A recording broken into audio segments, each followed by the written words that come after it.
you. Hi, good morning, everyone. It's Lauren here from Snuggletime, and I have got Samantha Crompton, who's going to be joining us today for a very informative morning of breastfeeding questions and answer session.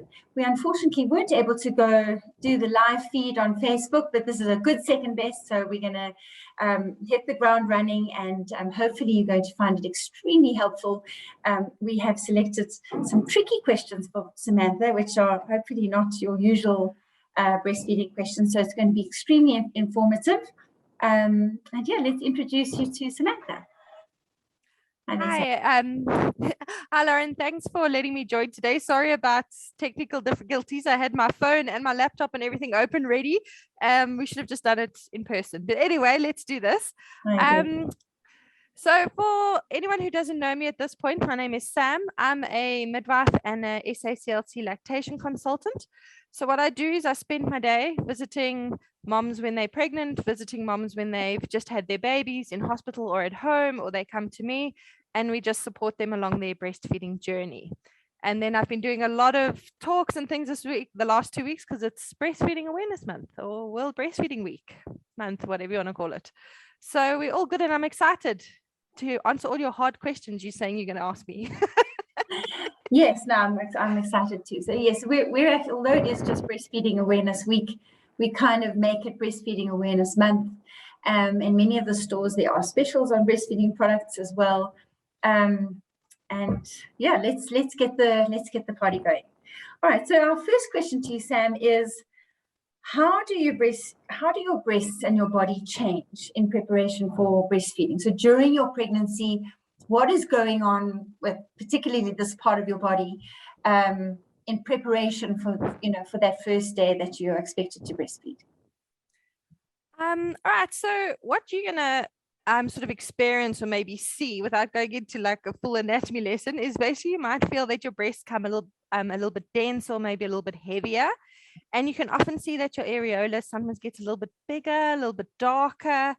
And what we're seeing is that especially during the later stages of pregnancy, your breasts are actually starting to make colostrum, okay, which is quite nice. But you may or may not see the colostrum because it is actually inhibited by the prolactin. So some parents actually might see a little bit of leaking, but some don't. And don't panic, it's not an indication of supply or anything like that, but you will see some changes. You might feel a bit of itching. In the early pregnancy, you feel like, almost like that puberty boobs. You feel a little bit sort of sensitive.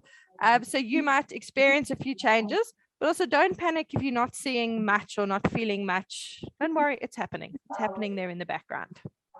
Okay. And then how soon after giving birth should we put baby to the breast? What would be is there a timeline, or is it straight away? What would be your recommendation? So, I mean, the payoff line is early and often. So we always sort of throw that out first. But really one of the best places for a baby after birth is actually on the mother's chest. So what I would encourage the parents to do is to go explore something called the 9 instinctive stages. It really is the different stages that the baby goes through on the mother's chest. And if we actually allowed the babies to go through these phases and establish the breastfeeding, within the first hour or so after being born, it really is a great start to the breastfeeding journey. So I really encourage everyone just to go and look that up. It's everywhere, you'll find it. And then you'll see how important that first sort of hour is in establishing breastfeeding for the mom and for the baby. Okay. And why would you say it's important to feed baby so soon? Like let's say within the first hour. What if you waited, say a few hours, maybe 3 to 6 hours? And what if the baby maybe was taken away from you for medical reasons, i.e. going to ICU or needed some, they were examining the baby, there was a few concerns, and so you didn't have access to that baby in the first hour. Is there any detriment? Is there any detriment to the baby if it is longer than that? All right. So I always like to go back to the research, and what we look at in the research is find that the longer you wait to put baby to breast, the more breastfeeding difficulties you end up having. And the often shows the moms get engorgement problems, and they're a little bit more severe than if the babies were put to breast straight away. So from the mom's side, there's definitely some issues. From the baby's side, we want the baby's being fed 24/7 by the placenta. So we want that baby to, establish that breastfeeding as soon as possible. And we have seen problems if they are delayed. And you want to send the message to the body to say, produce milk, produce milk, produce milk. That's sort of the message we want to send to the body. And then also, it helps the mom early as well, because it helps her contract her uterus. It helps stop the bleeding. But as you said, there's situations where things happen. Things don't go according to our beautiful plan, and baby maybe has to go to the NICU or something like that. So if that does happen, we do try and encourage and support the mom to start expressing within the first 4 to 6 hours after the birth. So as soon as she can. So we understand that, there's a lot of anxiety, there's a lot of stress, there's a lot of problems when your baby is sort of whipped away from you. A lot of emotions as well, which is why I like the word support. So we don't make her, we don't do anything like that. We really support her to try and start expressing, start pumping as soon as possible. We try within the first 4 hours, so that we can actually give the baby that colostrum if it's well enough to take it, either via a tube or a cup or whatever, because the baby needs that. But it's also along the lines of establishing that milk supply early. Okay. Is there any detriment to a baby if it doesn't get colostrum in those first 2 to 3 days? So, for medical reasons, obviously you're going to try and express it. If you're not able to give it, is that a worry? So, that colostrum is probably the most important milk in the whole sort of setup. It is very important for the baby. It's got a lot of benefits. We talk about it as its first vaccine because it's got so many immune boosters. It's got a laxative effect, so it helps the baby's gut start working. There's the microbiome effect, helping establish a nice microbiome. Yeah. So if we can give it, we do. But if we can't give it, then we fix things down the line. So nothing is a yes or no. If we've got the opportunity, if we've got the opportunity, absolutely. If life happens and illness happens, luckily we've got options as well for those babies. Okay. So you mentioned that colostrum is formed during your pregnancy or towards the end of pregnancy, and you can sometimes start seeing it actually leaking out your nipple, or sometimes crusting over the top actually. What happens when a baby is born early? So your body's, it's either by cesarean, it's not a natural birth, so the body hasn't gone into labor, which doesn't have all those natural triggers that the baby's coming and it's going to be needing to breastfeed soon. So we're whipping babies out early, or if there's a complication, maybe even a very prim baby born. Does that impact on your milk supply or your ability to give colostrum? Because essentially your body's also shocked into becoming a mom prematurely. Does that have any impact, or does it just kick in once the baby's out of the body? I love that question, because this is when I do prenatal lactation consults. This is actually where I start. So it's quite nice to understand that the first stages of lactation are actually hormonally driven. Okay, so what's happening is the colostrum's starting to be produced in the latter part of pregnancy, and it's actually the delivery of the placenta that starts the lactation process. So when the placenta is delivered, and how the placenta is delivered is a sudden drop in progesterone. And then in the presence of the high levels of prolactin, it actually starts the production. Okay, so think about that. So anything from about sort of 20 weeks, because generally babies born before that often don't survive. So from about 20 weeks or so, if the placenta is removed, then the mom will start producing colostrum and will be able to give the baby that colostrum. So the babies may not be able to directly drink it from the mom, but they will be able to remove the colostrum and actually give it to the baby. So it's the delivery of the placenta that is the important part. So actually having your baby a bit early is not going to affect your milk supply, or your ability to produce milk? No. So as I said, from any time from there, you will be able to produce milk. And then it comes down to actually then, if your baby's not able to directly drink it from you, is to then be supported in actually expressing that milk, removing that milk until we get to the autocrine effect where it's supply and demand. And then we have to manage it from there. But anytime from sort of, it's usually about 24 weeks where babies are able to survive. So anything from there, then we support the moms in expressing the milk. Okay. So yeah. So if doesn't matter, prem, C-section, whatever, we can get you there. We can get you feeding. Oh, that's very interesting. I didn't know that, I have to say. And then a common question asked by moms is, how does having a breast implant / breast reduction impact on her ability to breastfeed? If you could just maybe just give a little bit of insight into that, because implants and reductions are fairly commonplace today, and widely recommended. So if you could maybe just give some insight there. Okay, I'm going to start with the augmentation or the implants. So the simple answer is yes, you can feed your baby if you've had an implant. And every surgeon who does it will tell you, I promise you this isn't going to affect your breastfeeding whatsoever. I'm not cutting anything. I'm preserving your breastfeeding journey. So the simple answer is yes, you can. When we dig a little bit deeper though, I always ask my parents, I say to them, why did you have the implant in the first place? Because that's the other thing we have to look at. Because often we've had the augmentation because we have very little breast tissue. So it may not be the augmentation that could impact your breastfeeding journey or your milk supply. So not the physical surgery, but it could be the reason for the surgery. So the mom may have what we call hypoplasia, or where she's got little to no breast tissue, and then we may end up with some supply issues.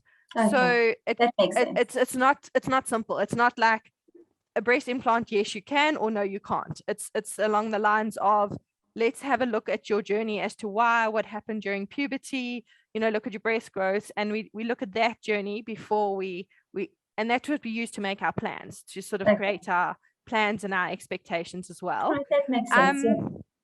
And then in terms of the reduction, this one's a little bit more trickier, okay, because there is some surgery damage during a reduction. So I never want to say no to a mom who's had a reduction, because I have had a lot of moms who have reached full milk supply, breastfeed perfectly, who have had reductions, but we do like to manage expectations as well. So some of our moms who have had reductions, we do often need to supplement a little bit. And that's where I like to create plans for them on different ways to supplement, using SNS systems, we use pumping, we use a lot of sometimes formula, different ways to supplement. But the nice thing is there are stunning support groups for breastfeeding moms after a reduction. So I always encourage the moms to join those, because those moms have got so many practical tips.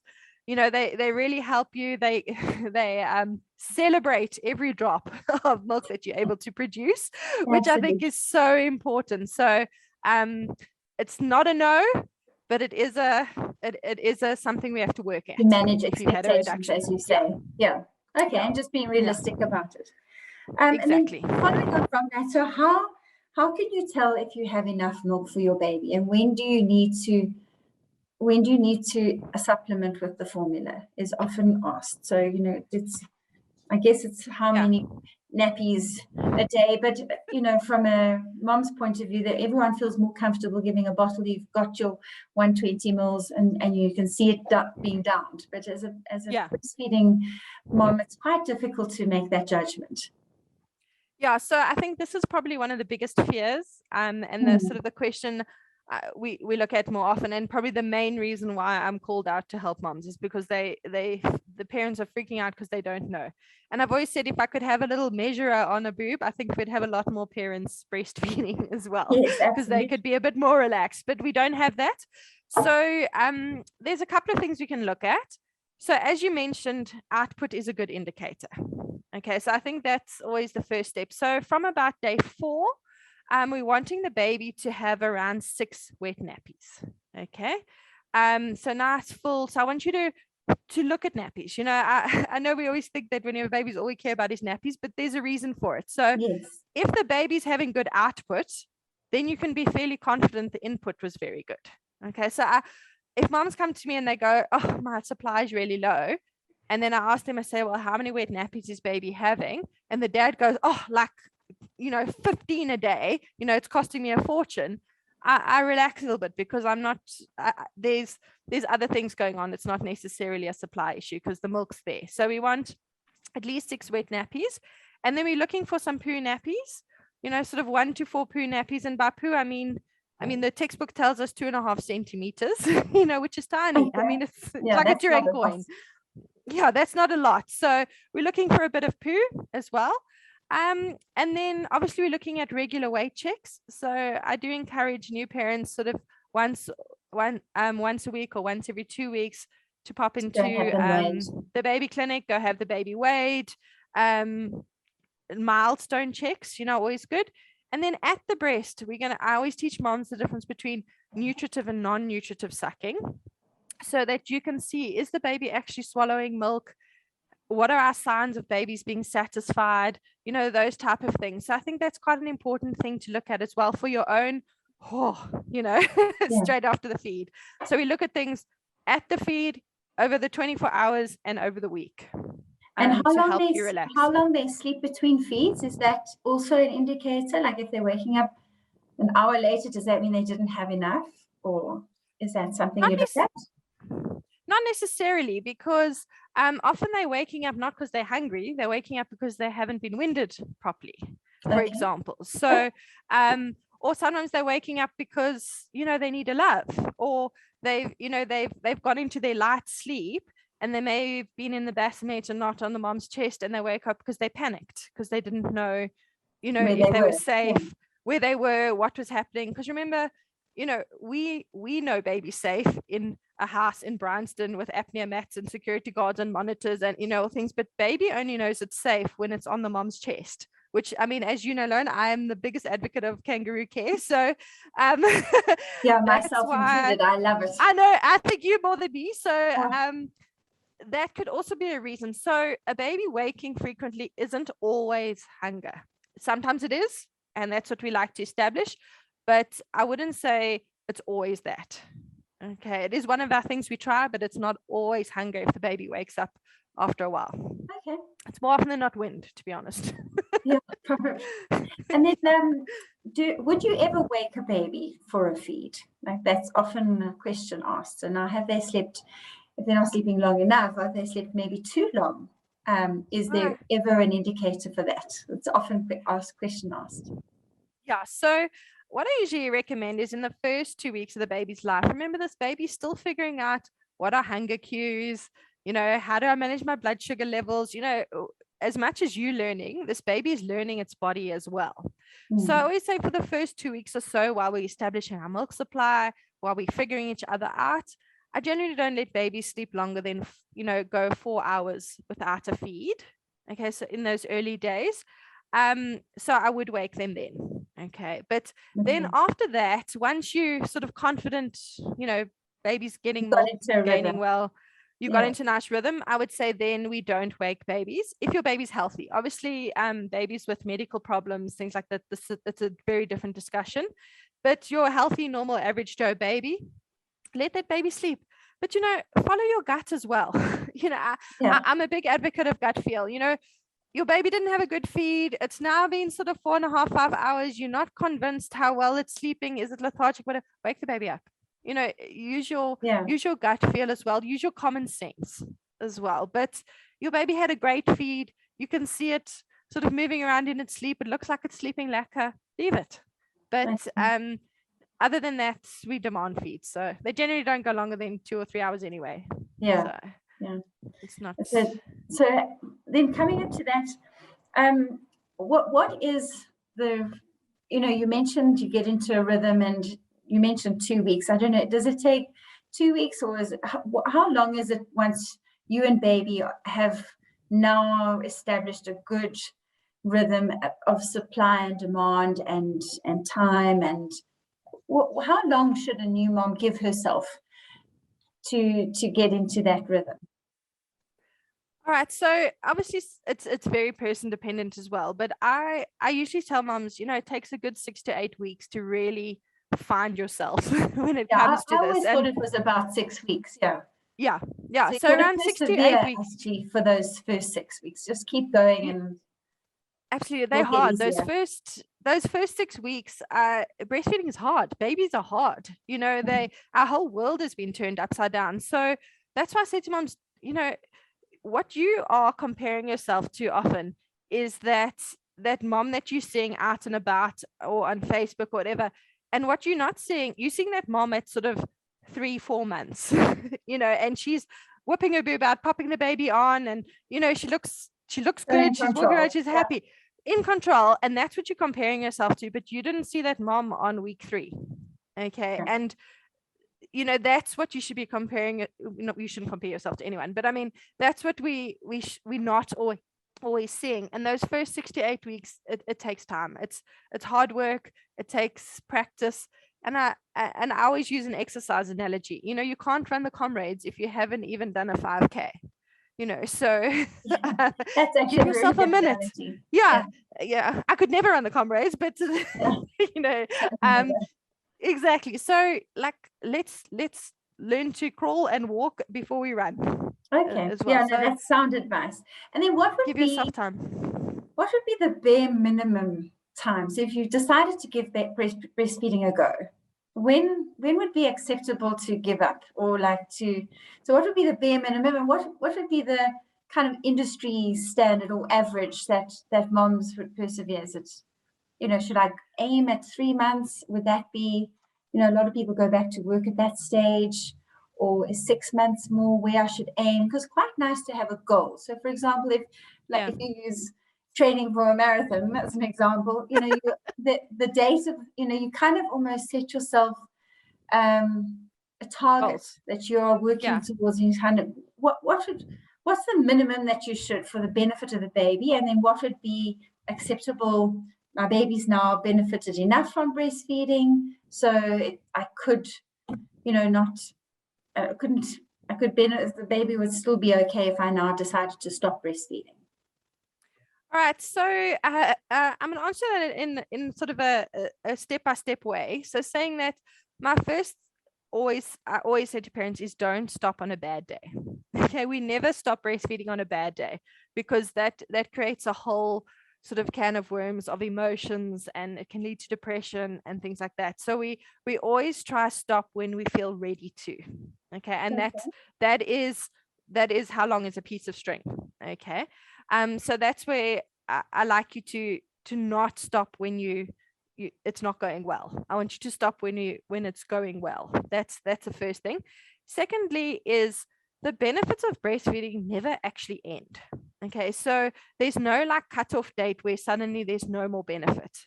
All right, so every drop of breast milk actually counts. So there wouldn't be a minimum. So I always say to parents, even if you're giving 30 mils of breast milk, that baby is getting benefits of that 30 mils of breast milk. So I wouldn't say there's a time where it's enough or you've done what you can or whatever. It's very sort of open to that. But I do like the idea of setting goals. And I don't like you to set really long-term goals. So if we look at what the authorities tell us, they tell us that we should be, the World Health Organization says we should be exclusively breastfeeding for 6 months. And then we add complementary foods, and breastfeeding should be 2 years and beyond. Now think about that mom at 3 weeks. If I tell her she's going to have to breastfeed for 2 years, okay, she's going to stop there and then. Okay, it's just, it doesn't work. Overwhelming. It's overwhelming. Your brain can't comprehend this. All right. So I usually tell my moms to set small goals. So I say to them, give the baby all the colostrum. So for the first 4 days, that's your goal. Baby's got all the colostrum. Yep. Once we've passed that milestone, let's get to 2 weeks. Okay. Because 2 weeks is, now our mature milk's there. We've gone through all the lactation phases. We're into supply and demand. So let's do 2 weeks. And once we hit 2 weeks, I'm like, let's try 6 weeks. Okay, because we spoke about earlier how 6 weeks is sort of where things work. Once we hit 6 weeks, I'm like, what? Let's try breastfeed until you go back to work. Okay, and then we get to that goal. And once mom's at that goal, if everything's going well, then we try to say, okay, now we're here. Why don't we try and see what a plan we can work out and get you to the next goal. And often until the once you've got to that point, you're actually enjoying it so much, and baby's enjoying it so much, and feeding so easily that you kind of don't want to give it up. I think it's quite difficult for moms going back to work there. Once they've been able to establish a good breastfeeding routine and supply, that's actually quite sad to give it up. Yeah, and that's what I'm seeing a lot of as well. And I was actually chatting to someone about, we're not doing enough videos on the emotional side of actually weaning, of stopping breastfeeding. So absolutely. And that's where we want to chat about, and that's why I always say we stop when we are both ready. Okay, because your baby could be ready earlier than you could be ready earlier than your baby, and we try and sort of marry those two. And it doesn't matter. It could be 3 months, 6 months, 2 years, 4 years. It doesn't matter. Okay, it's when you are both ready, because there's no limit to the benefits of breastfeeding. Okay, so that brings us to our next question. What if I have a toddler that is still breastfeeding? So maybe I've got a 2-year-old on the breast and I now fall pregnant. Does that impact on the newborn baby that's now going to be born? So will I have that very important colostrum that we know is golden to the newborn baby, like you said, its first immunization, and all those wonderful antibodies and things? Will I have that colostrum if I have an existing milk supply and I'm already breastfeeding a toddler? Some people fall pregnant 3 months after they've given birth, so they might even have a 1-year-old. It's very realistic that I might still be breastfeeding when I'm due to give birth to a new baby. How can that work, and how would that impact on my newborn baby?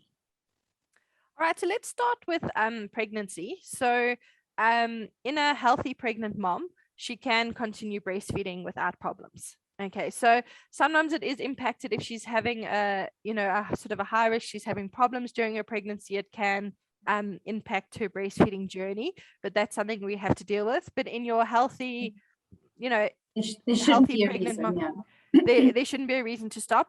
There are some times where the milk supply does lower a little bit during certain phases of the pregnancy, and that often puts the toddler off, depending on their age. They sort of, this milk's going, and they tend to sometimes wean. But if that doesn't happen, often there's no problems with that. So during your pregnancy, go for it. If you want to keep breastfeeding, there's nothing stopping you. Then to answer your colostrum question, the body does then produce colostrum. So even if you've got a fully established milk supply, once you've had your baby, you will produce colostrum. So generally what we actually pulls away, it will trigger the colostrum, and you will still actually have sufficient colostrum for that newborn baby. Absolutely. And that's where we do then say, make sure that you let the baby feed first in those first sort of 3 or 4 days. So we give the colostrum to the baby as opposed to the toddler who can get milk, from another source at this point. So give the colostrum to the baby. But once we into your later stages, your mature milk, it becomes a supply and demand thing again. So then your body will produce enough milk for both children. So that's not an issue. So it's just those first few days, give the milk to the baby, and then feed your toddler. But after that, just go for it. You should have enough milk for both of them. Okay, interesting. Not really an issue. Yeah, and it's becoming more common, which we're very happy to see. Yes, no, absolutely. Then you've answered my next question. Then just coming back to milk for a toddler, when is it? We all know that breast milk is far superior to any other milk or formula.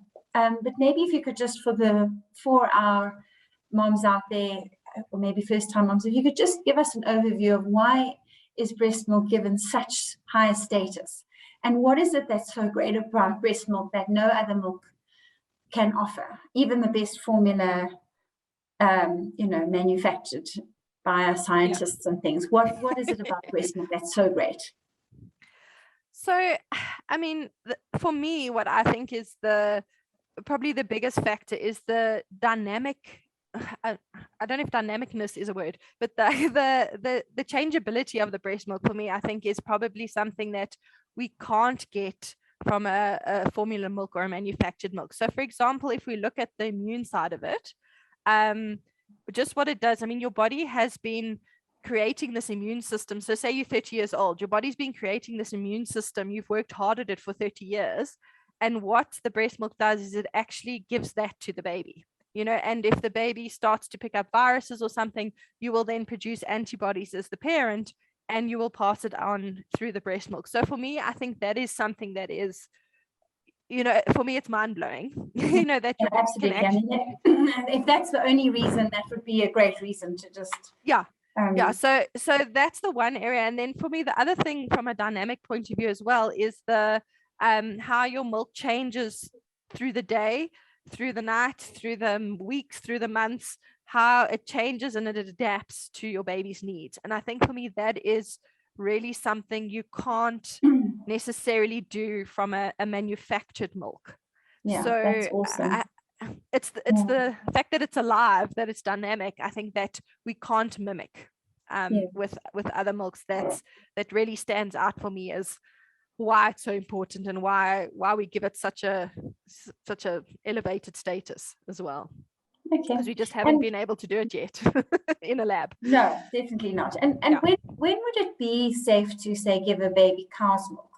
I know that formula is obviously very manufactured, but when can cow's milk be introduced in a cup or in a bottle? So definitely not before 1 year old. Okay, and the reason is because many babies can actually get an allergy from the cow's milk, especially when it's given early on in big volumes. All right, so we definitely say don't give cow's milk in a bottle or a cup or anything before the age of 1. But there's a lot of debate around now whether we should be actually giving cow's milk or not, whether it's good or bad for babies, everything. It's a huge debate, but definitely not before 1. Okay, after 1, we can start giving the cow's milk because it's not going to create allergies or problems. But so not before 1, but after that, go read the debate and make a choice. Okay, because so there are some people who even give powdered milk, which is essentially cow's milk, isn't it? And then they give that to very small babies. So you would say definitely not before a year. Definitely not before a year. The allergies, we see too many problems with giving cow's milk before the age of 1. Okay, thank you. And then there's breastfeeding and breast milk and even skin to skin has been associated with brain development and even also more so the skin to skin with psychological side of things. But how does breast milk impact on the brain? And how does it benefit the brain? So let's say in brain development and in the first 2 years of life. Right, so breast milk has been shown to increase sort of the biochemicals that are really important for brain growth and brain development. And that could be a marker for improved cognitive development. But for me, it's more about the package, which I think comes with the skin to skin and the development. And if we look at the immune system benefits, automatically, if you've got immune benefits, you've got brain benefits, brain development benefits, because a healthy child definitely develops better. Then you've got things like speech development benefits of the actual breastfeeding. So it's not necessarily the breast milk, but it's the whole breastfeeding sort of process.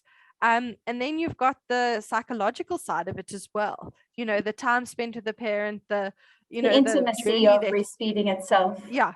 The journey that you go through. So I'm not taking away from breast milk. I think breast milk has got a lot of, there's massive factors in it, and we're talking about the dynamic side of it as well that go into it. But for me, it's the whole breastfeeding package. I think that really attributes to it, because that's what we're seeing the benefit from as well, not just the physical breast milk. Because I think if it was just the physical breast milk, we could almost develop that, like Yeah. create that in a lab, which we're battling to do, other than the immune side, the dynamic side. But I think it's the whole package people have to look at as well, not just, I don't like The to time spent with compartmentalize baby. it. Yeah. Yeah, as much. Okay. And so that also sort of helps those moms who aren't able to breastfeed to say they're not doing a disservice to their baby, because it's the whole package. It's not just the Yeah. one element. It's as well. holding the baby in your arm. It's actually staring at each other, and it's making those connections, and spending Absolutely. quality Yeah. time together ultimately, which Ultimately, impacts on brain development and emotions and things like that. Okay. Yeah, no, absolutely. that all makes perfect sense. And then, being in the times that we're living in, if our question and answer session wouldn't be complete if we didn't include something about COVID. So if we just had to ask, can you breastfeed your baby if you have COVID? Was the first question. And is it safe to have the vaccine if you are breastfeeding, or maybe if you're pregnant, and if you're going to choose to breastfeed, is it safe then to have the vaccine? All right, so let's start with if you are COVID positive. Yeah. So the general consensus at this point is that if you are well enough to continue breastfeeding, we want you to definitely continue breastfeeding, because we understand how the immune system works and with breast milk. So it's quite a good thing to try and give your baby those antibodies if you are well enough. So the idea is, if you physically can, yes, you must. And the guidelines are telling us that we do want the parents then to frequently sanitize their hands, to wear a hospital grade mask if you are in close contact with your baby, if you are COVID positive. So just for those 10 days or so, while you're having symptoms, or that is just to use the basic precautions while you are breastfeeding, but please to continue breastfeeding and holding your baby and doing all of those things. Absolutely. Then in terms of the vaccine, so from what we know to this point, remember, this is science is dynamic, as dynamic as breast milk is, as dynamic as breast milk is, science is equally dynamic. So at this point, what we are seeing is that it is safe for parents to have, for pregnant and breastfeeding parents to have the COVID vaccine. So they're recommending the COVID vaccine after the first trimester. So in the second and third trimester to have your COVID vaccine. And for moms who are breastfeeding, at this point, it's showing that it is safe. We're not seeing a decrease in milk supply. We're not seeing an increase in milk supply, and we are not seeing adverse effects in the infants that are breastfeed after the parent has had the COVID vaccine. So the basic side of it is, if you want the vaccine and you're pregnant and you're breastfeeding, go have it. Okay. From what we know now. Yeah, well, I'm sure there were quite a lot of people who had a question about that and are feeling a little bit nervous about getting the vaccine, particularly the pregnant moms. I think that is a bit of a, it's a bit scary. To be honest with you, if I was pregnant and breastfeeding now and the COVID vaccine was there, I would feel nervous. I think it's a human nature, and I think it needs to be a personal decision to do. But I'm glad I don't have to make that choice. Yes. Put it that way. Science is saying that it is safe, and science is saying yes. They're not saying you shouldn't go ahead with it. I think it's perfectly normal to be nervous, but I do think you should do it. To be honest, I think that you should have the vaccine, but don't feel guilty about feeling nervous about it. I think you should feel nervous. Absolutely. It's a natural reaction. Do your research, do it. But what the scientists are telling us is that from what they know now, it's safe. So go for it. Yeah. All right, thank you. Well, that essentially concludes our question and answer session. Sam, we just wanted to say thank you so much for all that insight and that wonderful information. It just rolls off your tongue without any effort. And I can see how passionate you are about it. I just want to finish. If anyone has any questions that we haven't covered and they would like to put it forward to Samantha, please put it on our Facebook page, and we will, Samantha will respond to that within the next day or so. So look out for those answers. They're on their way. So thank you so much. Perfect. Cool. And I just want to say yeah. thank you to me, because I do love chatting to parents. I would love to have got live questions, but technology and me aren't friends either. So I just want to say thank you to you for giving the opportunity, and just to spread positive, good information is what we want out there on the world of social media. So thank you very much for the opportunity. Absolutely. And we'll be putting your details on our Facebook page as well. So if anyone wants to get in contact with Samantha, you can do so. Just have a look after this feed. Thanks so much, everyone. And thank you. Thank you so much. Bye-bye. Bye.